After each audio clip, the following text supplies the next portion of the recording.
Olá, queridos amigos, sejam bem-vindos à nossa recapitulação da lição da Escola Sabatina. E hoje nós faremos aqui a lição de número 8, que tem o título Vivendo pela Fé. Você vive pela fé? Quando você ouve essa frase, vivendo pela fé, o que é que vem na sua mente? O que é que você pensa?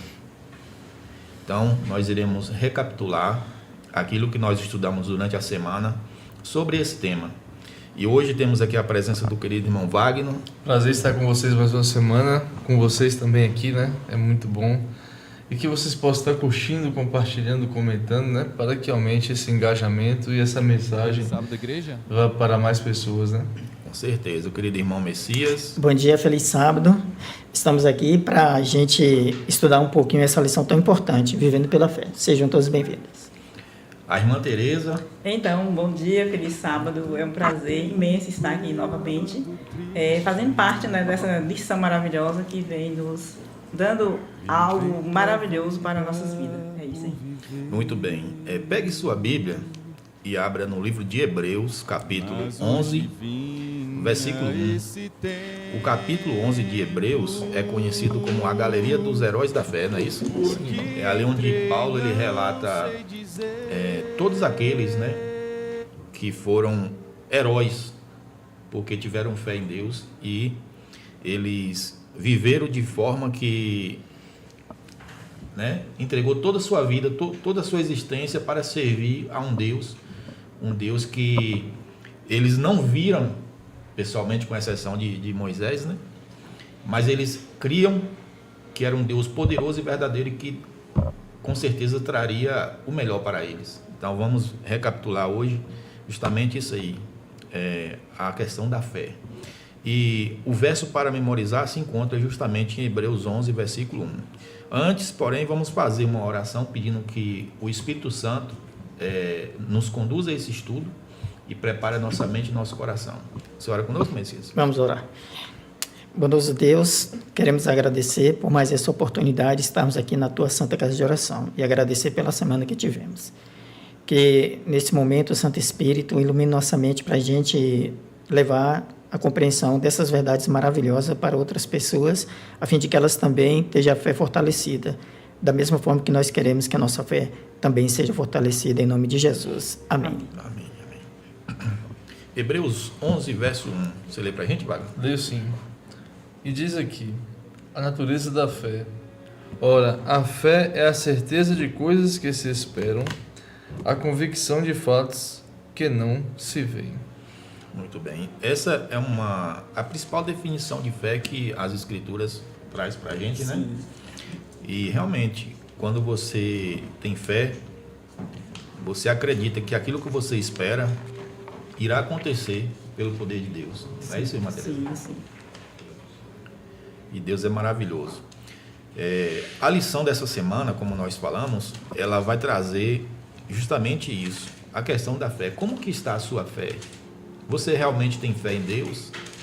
Você crê em Deus que Ele é poderoso para resolver todos os problemas de sua vida? Essa definição de fé que Wagner acabou de ler aqui em Hebreus 11 é uma definição muito profunda, porque quando você não vê e você crê, essa é a verdadeira fé, não é isso, Messias?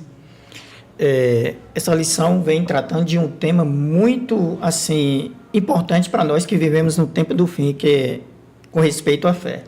A gente sabe que a gente vive num mundo onde a palavra de Deus tem sido cada vez mais deixada de lado, sabe? As pessoas estão cada vez mais materialistas, mais ligado às coisas do mundo, às coisas da matéria. E essa questão de fé é algo espiritual, que depende da nossa comunhão com o nosso Deus. A busca cotidiana desse Deus que a gente precisa ter para que nossa fé seja desenvolvida, porque ninguém tem fé. Não é algo intrínseco na gente, ela tem que vir de fora, ela tem que vir de Deus nesse caso. Mas para que essa fé seja, vamos dizer assim, desenvolvida e seja uma fé concretizada, a gente precisa o quê? Tomar tempo para estar na presença de Deus. Não é? E aqui nessa parte de sábado ainda fala assim, né? Como está a sua fé hoje?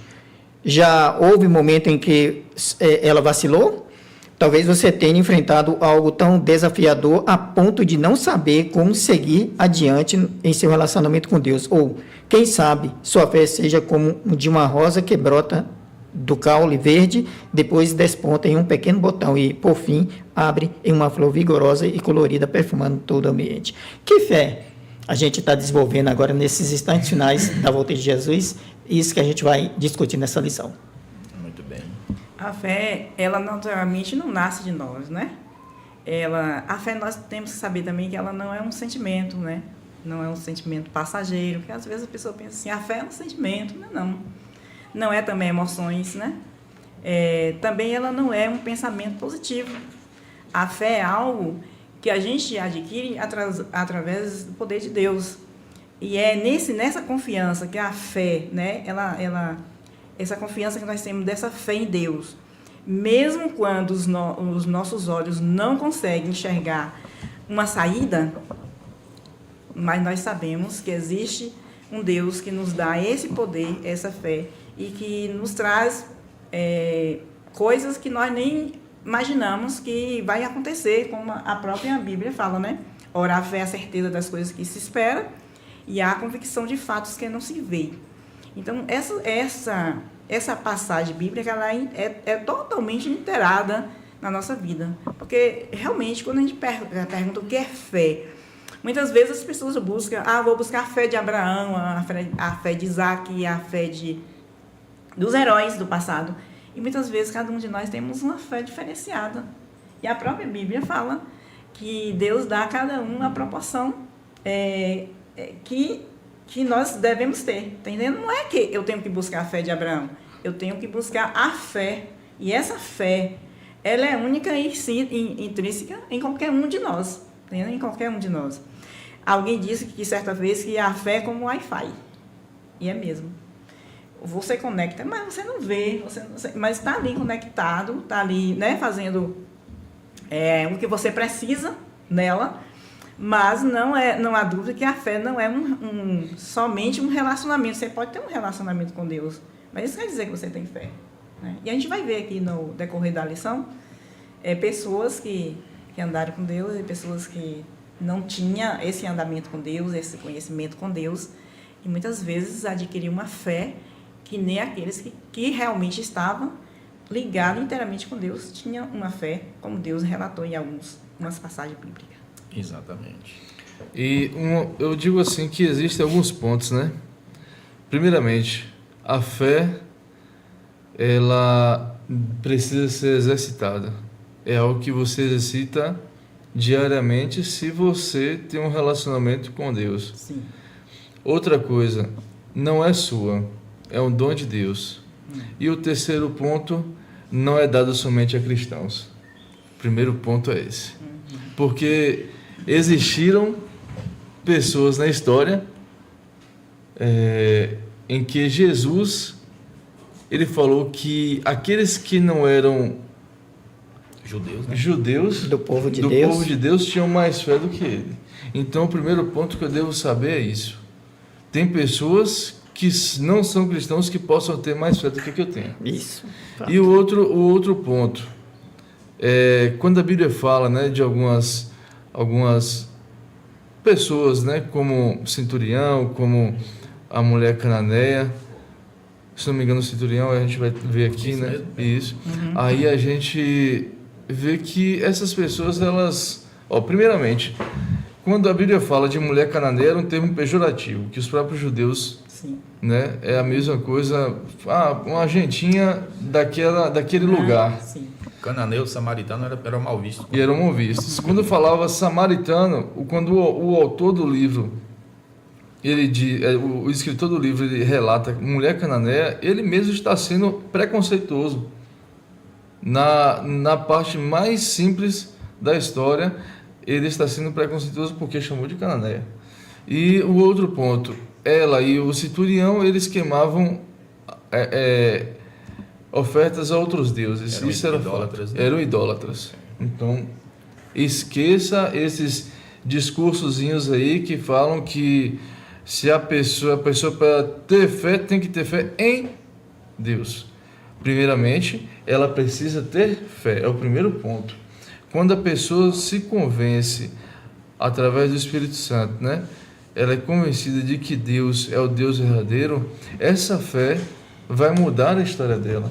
E a partir daquele momento em que houveram esses milagres, eles tiveram a certeza de que aquela fé foi concluída o exercício da fé dela, no caso aqueles milagres, por causa da fé em Deus. E eu queria relatar só mais um detalhezinho.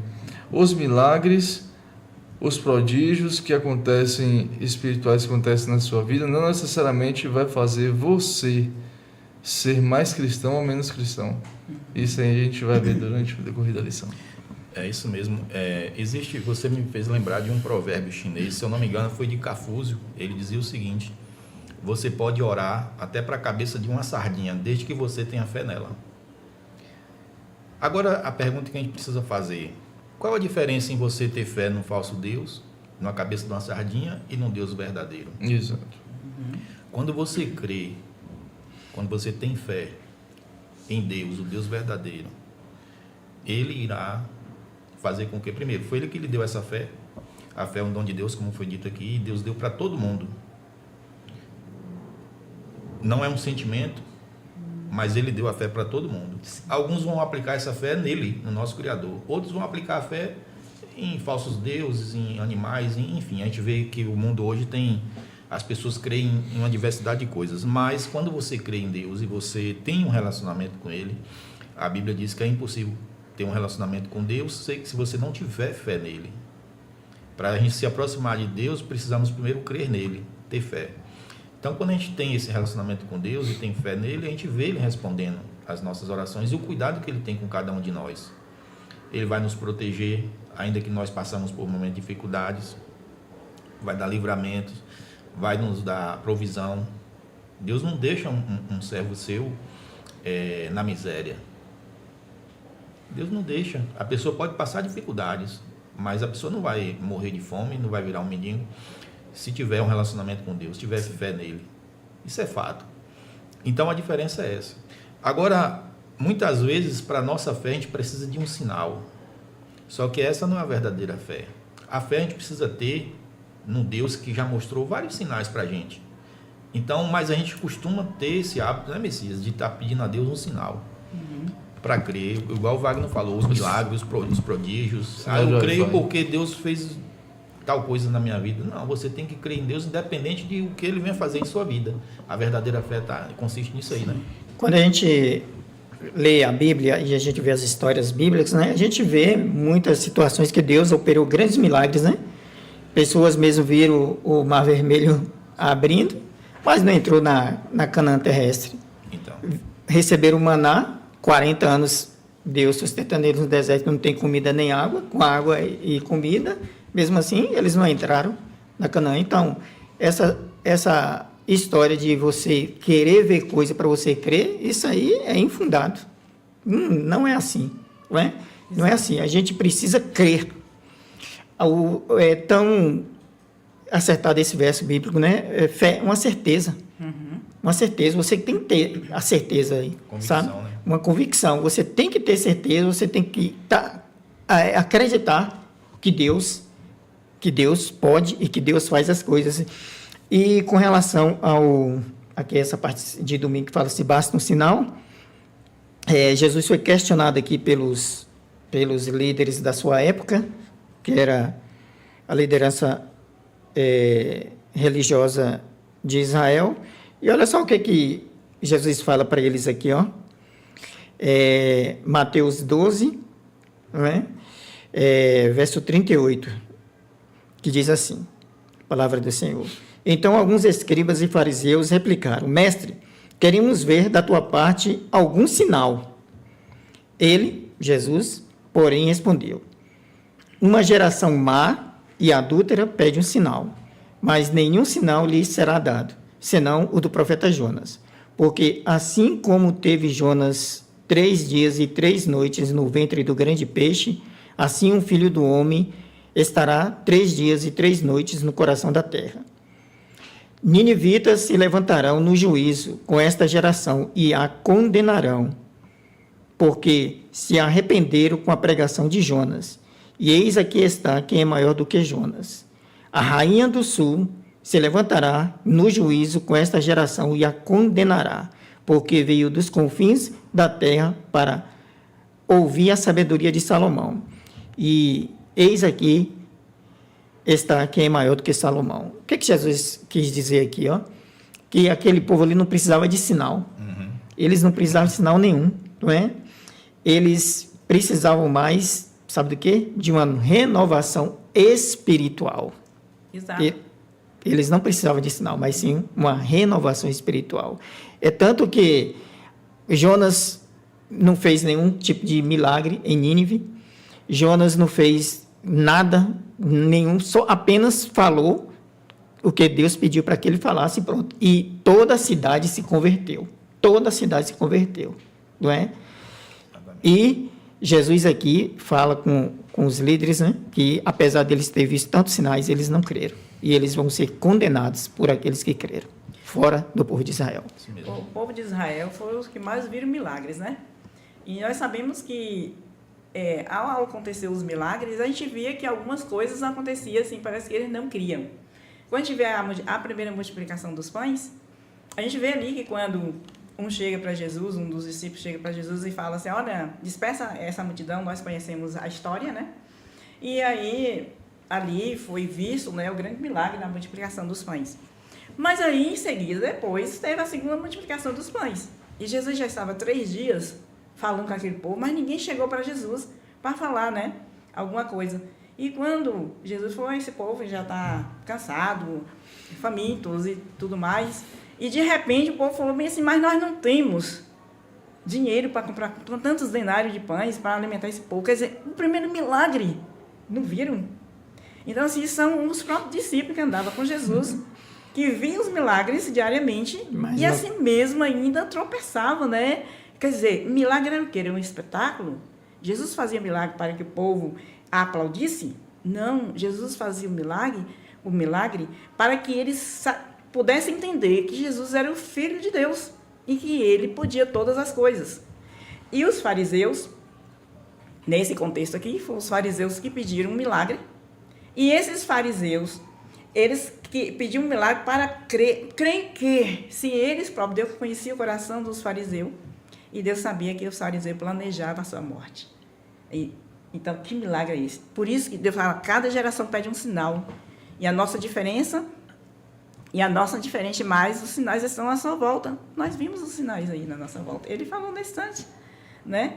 De que há a continuação, de não faltar o alimento, a continuação dessa vida, mesmo as pessoas paupérrimas estão aí conseguindo sobreviver em meio aos caos, às dificuldades, a uma sociedade líquida, né, que nós temos, mas ela está aí, ó.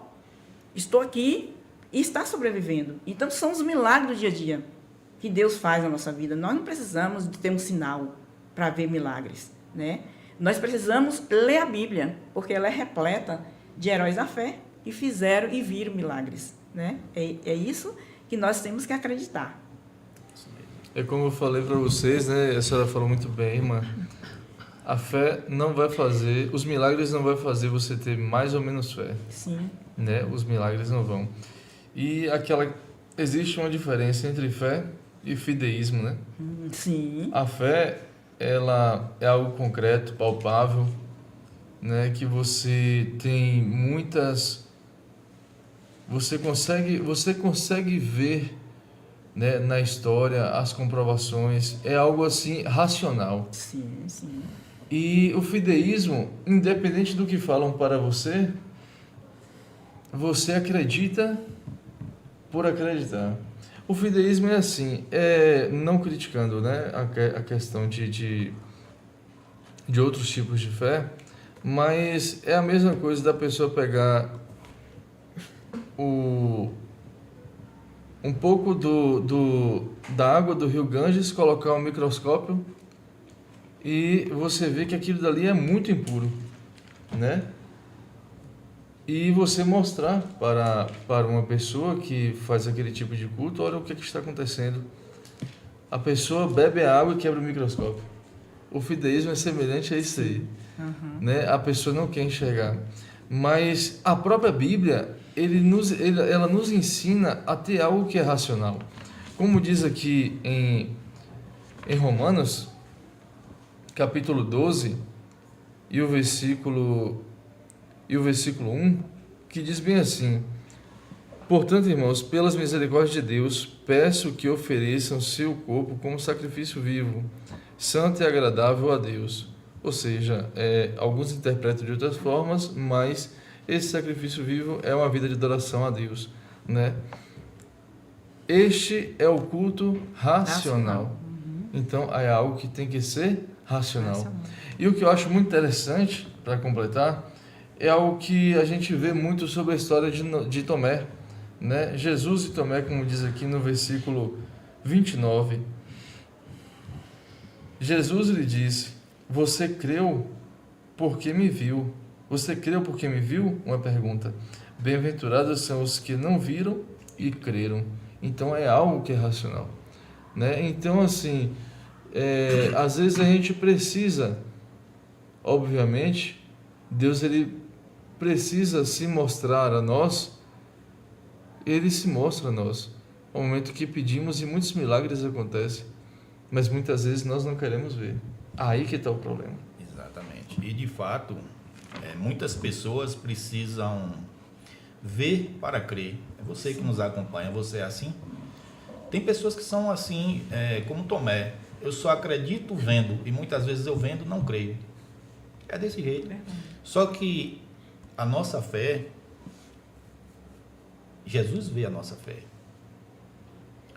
Observa que as pessoas, os grandes homens da fé, que está lá em Hebreus 11, vamos pegar, por exemplo, ali Noé, Abraão, Moisés, todos esses homens, eles creram antes de ver. Noé creu na promessa. Deus avisou: vou fazer um dilúvio, vou exterminar as pessoas da face da terra. Faça uma arca que eu vou preservar você e sua família e os animais. Ele creu. Ele ficou pregando 120 anos.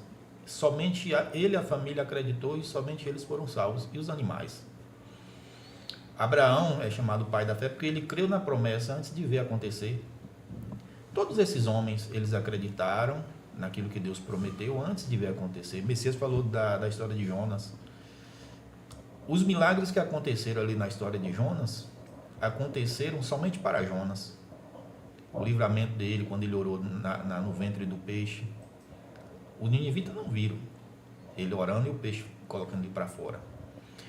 Quando Jonas ele saiu da cidade, ele ficou ali observando para ver a destruição que aconteceria. Ele não acreditava que o povo ia se arrepender, e ele ficou esperando Deus cumprir a promessa de destruir aquela cidade ímpia.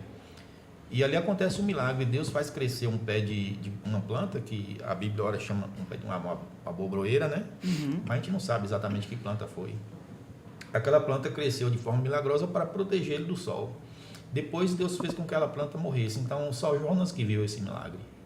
O povo acreditou, se arrependeu na palavra, na promessa. Se vocês se arrependerem, Deus poupará a cidade. Se não, serão destruídos. Eles creram sem ver.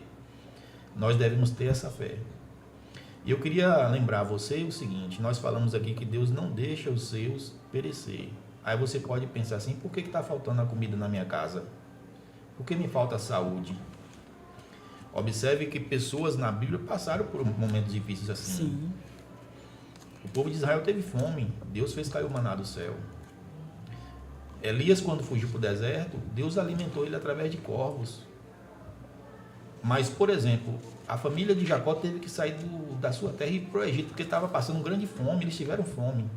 Se eles não tivessem saído de lá, ia morrer. É isso que eu falo. Deus, apesar do momento difícil que você está passando, Ele não deixará você morrer por falta de alimento, por falta de proteção, por falta de um abrigo. Deus é esse aí.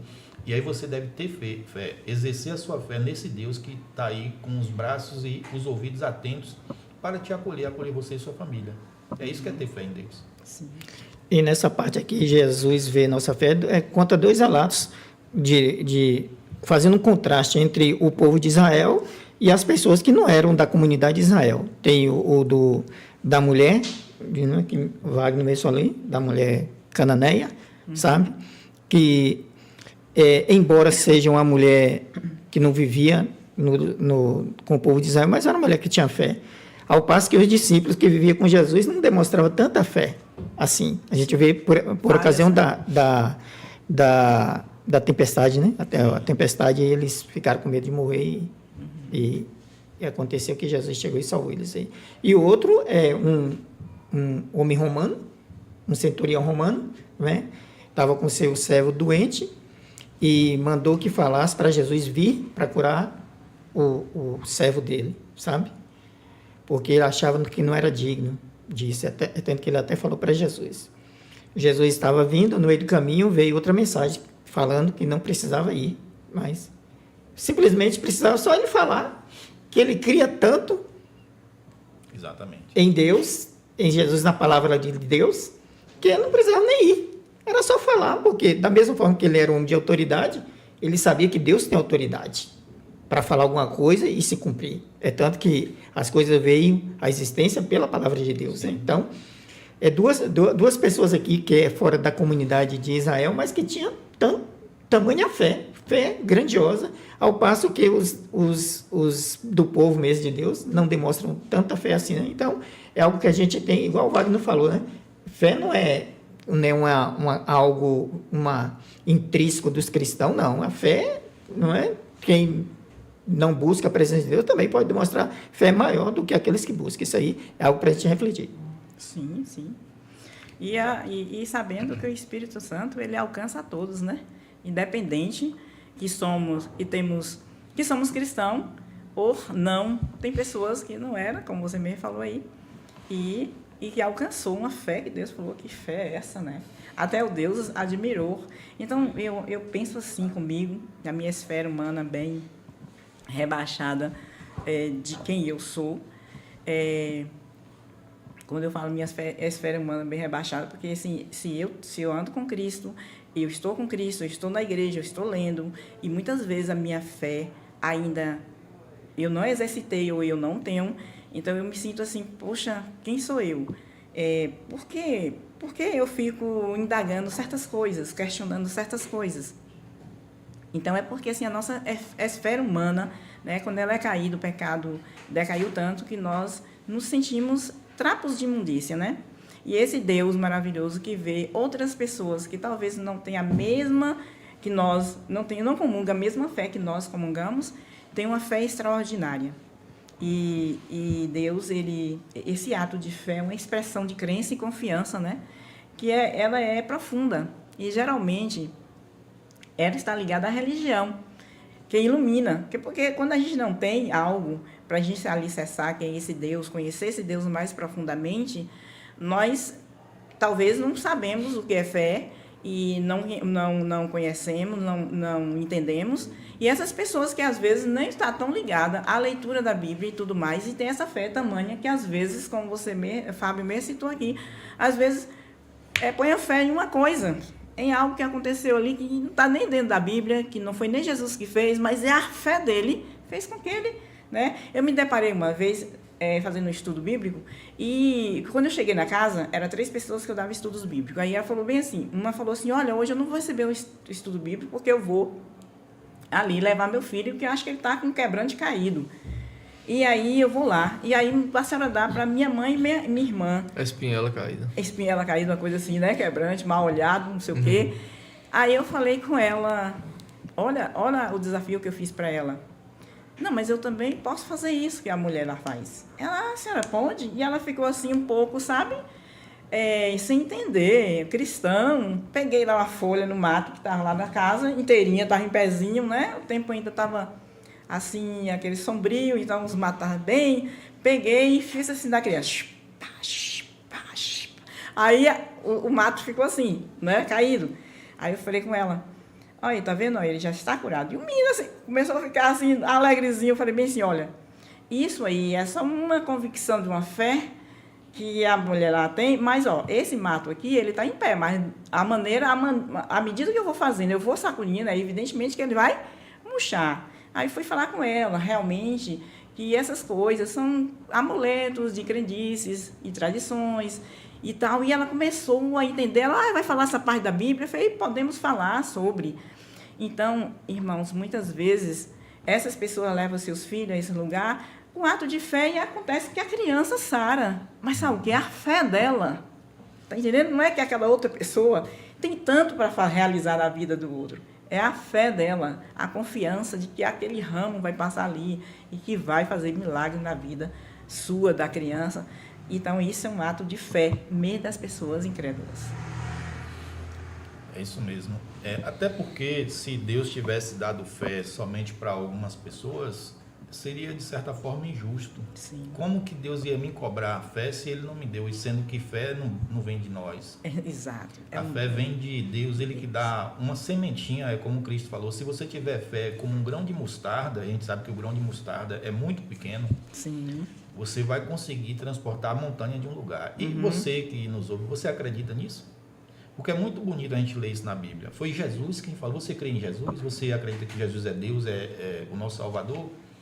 Porque muitas pessoas falam que creem em Jesus, mas questionam algumas coisas na Bíblia. Por exemplo, isso. Será que isso que Cristo falou é verdade? Se eu tiver a fé do tamanho de uma mostardinha, do grão de mostarda, eu vou falar para esse monte, sai daqui e te lança no mar, e vai acontecer.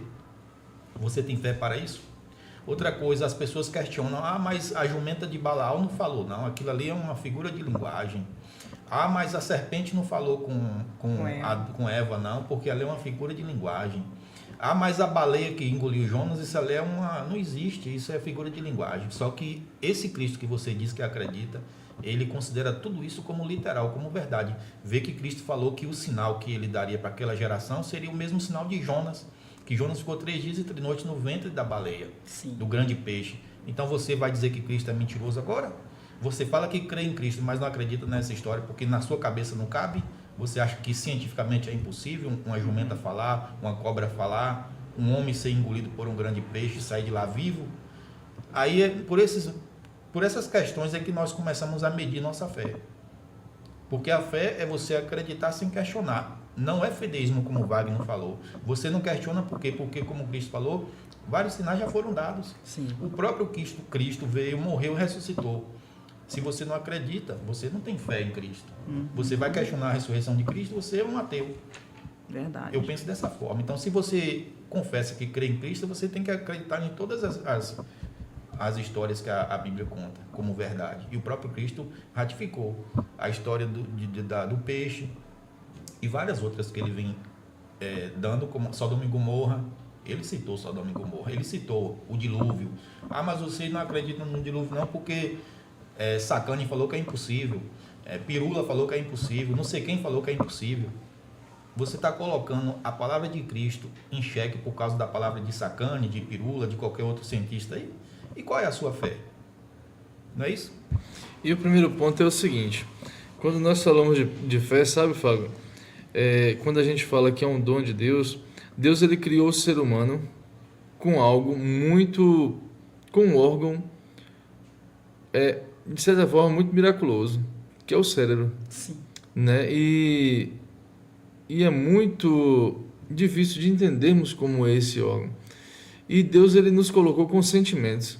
E uma coisa que não podemos confundir é sentimento com coisas literais. Sim. E o nosso cérebro, ele é um misto dessas coisas, de sentimentos, que observa sentimentos, e de que observa coisas literais. E Deus ele criou o ser humano com toda essa disposição para a fé. Quando a gente vê Freud falando que que as pessoas creem em Deus porque é a carência, é o sentimento pela carência, né? Da carência por um pai ausente.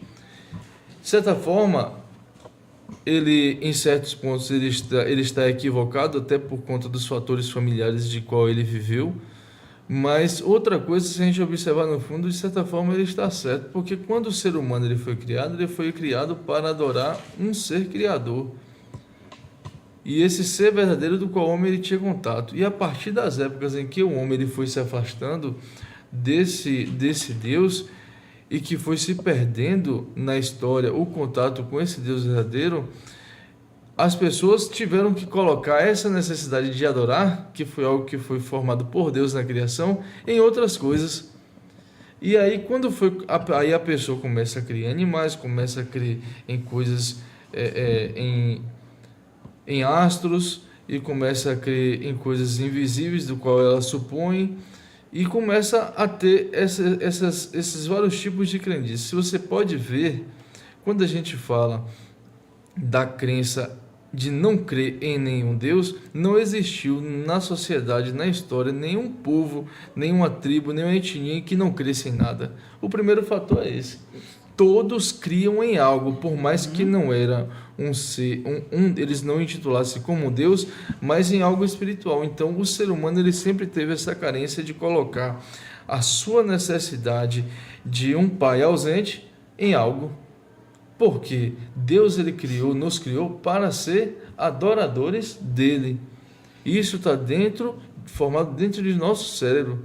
Porém, nós nos tornamos ausentes da presença dele. Não é ele que se tornou ausente. Sim. Entendeu? Então, assim, a partir do momento que nós nos tornamos ausentes dessa crença em Deus, se misturaram, virou uma sopa de letras. A comparação mais simples, uma sopa de letras de vários idiomas e de vários sabores em todo esse mundo. Então, assim, se a gente parar para analisar, existe algo muito espiritual, porque era para Jesus, essa crença em Jesus e a história dele ter se acabado, da crença em Deus ter se acabado, porque relativamente o povo de Israel comparando com outros povos, era ínfimo não tem nem como comparar a grandiosidade de Israel com todas as outras nações que rodeavam ele. É porque quando a gente para ler a história do povo de Israel, da crença nesse Deus verdadeiro, é óbvio que o autor ele vai colocar superioridade no povo de Israel. Mas se for comparar a riqueza de Salomão com a riqueza de Nabucodonosor, era 10, 20 vezes menor. Porque a gente não tem conhecimento, mas se fazer a comparação da grandiosidade, Salomão ele foi rico em sabedoria, mas a grandiosidade financeira, a grandiosidade das riquezas de Nabucodonosor era muito superior à de Salomão, né, comparando em suas épocas. Mas óbvio que a sabedoria nunca existiu um homem sábio como ele. Mas só que o autor ele vai colocar essa grandiosidade.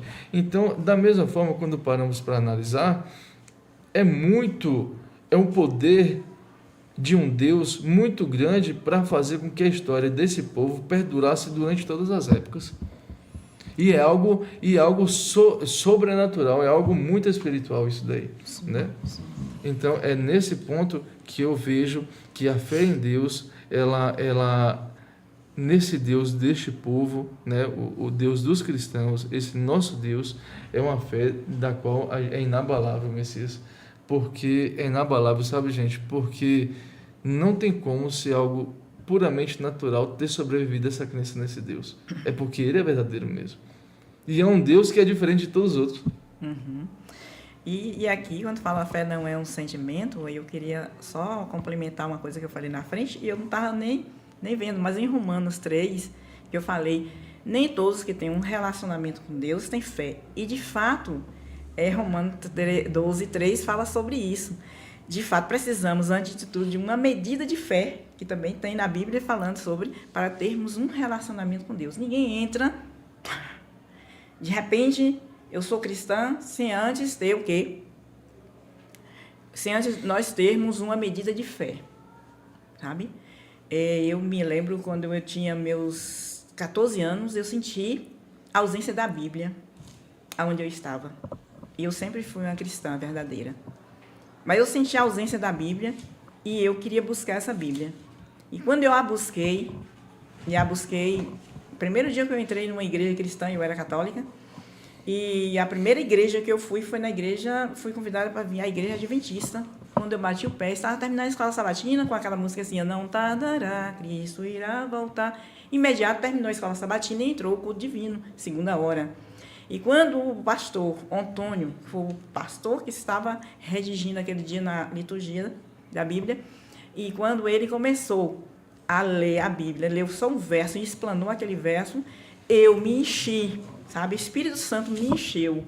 E eu fiquei convicta A minha convicção foi tão grande, eu não vou contar a minha experiência para vocês, mas a minha convicção foi tão grande que daquele dia em diante eu me tornei uma adventista e queria me batizar. Logo, porque eu queria, mas a igreja ela tem as suas regras, tem que tomar estudo bíblico, tem que saber toda a motivo a da sua doutrina busca, da né? igreja, né, e tal, para ver se eu realmente estaria apta para aceitar, né? Então, assim, irmão, foi inédito. Aquilo me tocou. Então, quando eu tive esse relacionamento, quando eu queria ler e entender a Bíblia, eu comecei a ter essa fé e, logicamente, um relacionamento com Deus. Nosso tempo, infelizmente, acabou. Nós precisamos encerrar aqui nosso estudo. Eu queria só pontuar um detalhe. Satanás, ele é muito astuto. E a gente vê que muitas vezes ele se utiliza da ciência ou da pseudociência para tirar Deus de cena. E eu me lembro muito bem que eu vejo as pessoas falando aí sobre a neurociência e tentam explicar algo que acontece pela fé, só que tirando Deus de cena. Aí as pessoas falam assim, não, porque quando você ora, você se ajoelha para orar, o fato de você se ajoelhar e começar a orar, aí a endorfina e não sei o que, começa a agir no seu cérebro. Eu creio que quando eu oro, é Deus que está ouvindo minha oração. E tudo que acontece comigo, se eu estou sendo curado, vem de Deus, não vem da endorfina, não vem de outro hormônio que tem no meu cérebro, não vem do fato de eu ter me ajoelhado e o cérebro entendeu e começou a me curar, não. Quem me cura é Deus. A minha crença é em Deus, não é na ciência. Ah, mas porque a ciência explica isso, explica aquilo. O que a ciência tenta explicar é muitas vezes tirando Deus de cena. Eu não acredito em nada disso, eu acredito em Deus. Deus é o criador da ciência, Deus é o criador das leis naturais, Deus é quem faz tudo. É como está escrito aqui, pela fé nós acreditamos que os mundos foram criados pela palavra de Deus. Então, eu tenho muito cuidado com isso. Quando eu começo a orar, não importa as reações químicas que meu cérebro está produzindo, tudo isso vem de Deus, porque foi Ele que criou meu cérebro. Amém. Né? E muitas vezes, né, Wagner, as pessoas tentam justificar algo que, tirando Deus de cena, eu não aceito esse tipo de argumento. Bom, muito obrigado pela sua companhia, que Deus abençoe você e sua família, e nós contamos com você no próximo estudo.